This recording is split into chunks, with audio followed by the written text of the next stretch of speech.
sebagai tantangan adalah keadaan di ASEAN sendiri. Karena pada tahun 2010 kami menyusun program ini dengan dasar bahwa Indonesia sebagai tuan rumah ASEAN, Indonesia sebagai ASEAN Chairman waktu itu. Dan kami melihat pada saat itu akan ada momentum di mana teman-teman dari civil society ini bisa bergerak banyak dan bisa melakukan kontribusi yang cukup besar. Tetapi pada kenyataannya program ini baru kita mulai pada tahun 2012 dan Indonesia sudah bukan lagi ketua dari ASEAN. Dengan Kamboja dan pada tahun ini adalah Brunei sebagai ketua ASEAN, suatu tantangan yang cukup besar untuk teman-teman bisa bergerak atau memberikan suatu kontribusi yang cukup banyak di ASEAN atau bisa melakukan perubahan yang cukup baik di ASEAN. Kami cukup optimis dengan tahun 2014 di mana Myanmar akan menjadi tuan rumah karena akhir-akhir ini kita melihat suatu perubahan yang besar di Myanmar sendiri.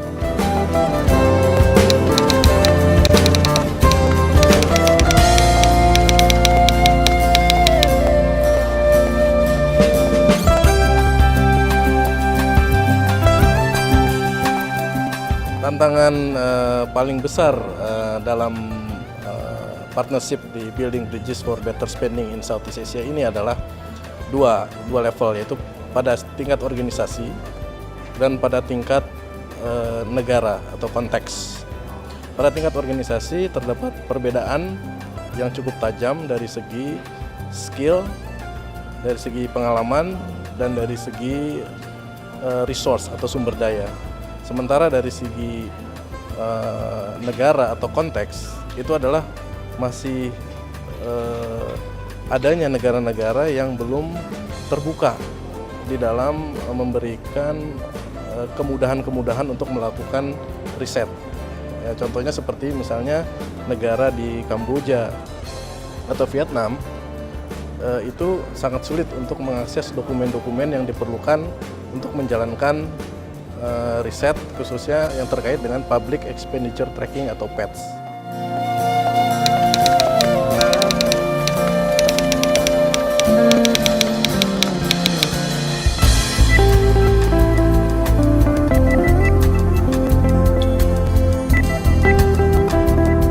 In terms of the challenges we've experienced in implementing this program, one of the biggest challenges has been the gap in knowledge about the ASEAN human rights institutions.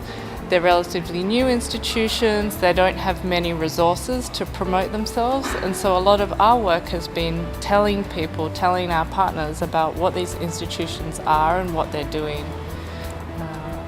And so this awareness raising stage is really taking up a lot of time and effort before we can move into developing advocacy tools and strategies for engaging with the institutions themselves.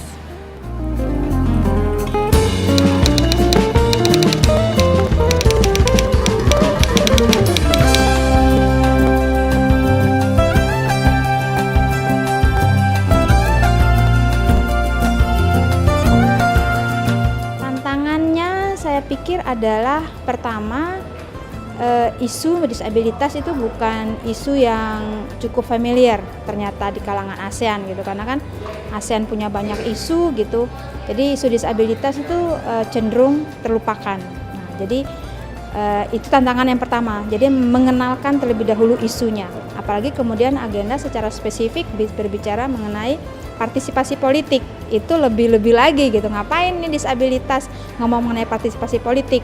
Jadi harus dikenalkan pula, tidak hanya kepada banyak orang, tapi juga kepada penyandang disabilitasnya sendiri. Karena isu partisipasi politik itu bukan isu yang selama ini dikerjakan oleh teman-teman di kalangan ASEAN, seperti itu. Jadi mengenalkan itu dulu. Dan mengapa isu partisipasi politik penting? Karena partisipasi politik itu bicara mengenai partisipasi penyandang disabilitas dalam proses pembuatan keputusan. Termasuk diantaranya adalah dalam pemilu, untuk memilih orang yang dia percaya akan membawakan haknya atau menjadi kandidatnya sendiri untuk DPR misalnya, atau untuk berbagai posisi-posisi di pemerintahan. Itu tantangannya.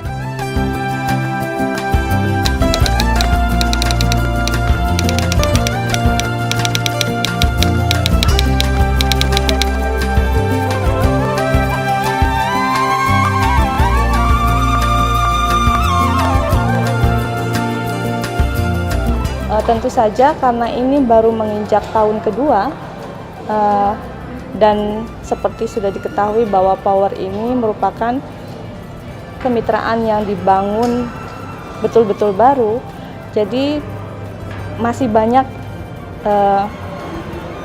tantangan yang harus kami hadapi, terutama karena sebetulnya tujuan advokasi kami kan lebih ke tingkat regional. Kesulitannya mungkin di situ yang sekarang kami harus hadapi adalah bagaimana membawa kemitraan kita ke tingkat yang lebih tinggi lagi, ke tingkat yang regional. Apalagi karena itu sebuah kelompok tersendiri lagi ya. Kalau untuk misalnya kelompok ASEAN, di mana sebetulnya ASEAN itu kan lebih kepada government, G2G kan. Jadi itu kita harus membawa grup kita ke level yang lebih tinggi lagi. Mungkin itu tantangan yang sementara ini kami hadapi. Jadi sedangkan konsolidasi dalam partnership kami sendiri sekarang sudah cukup baik dan nama IKAT-AS pun sudah cukup dikenal oleh beberapa stakeholder di negara-negara di 5 negara tersebut.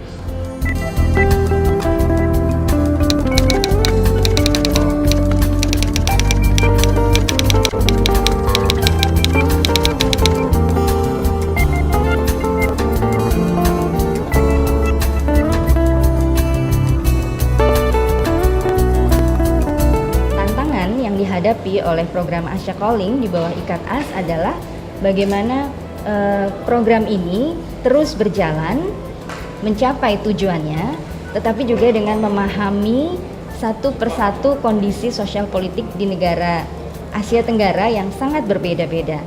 Jadi kami harus saling betul-betul memahami bagaimana situasi institusi rekan kami atau partner kami di negara-negara tersebut dan juga kondisi sosial politik serta kebebasan media.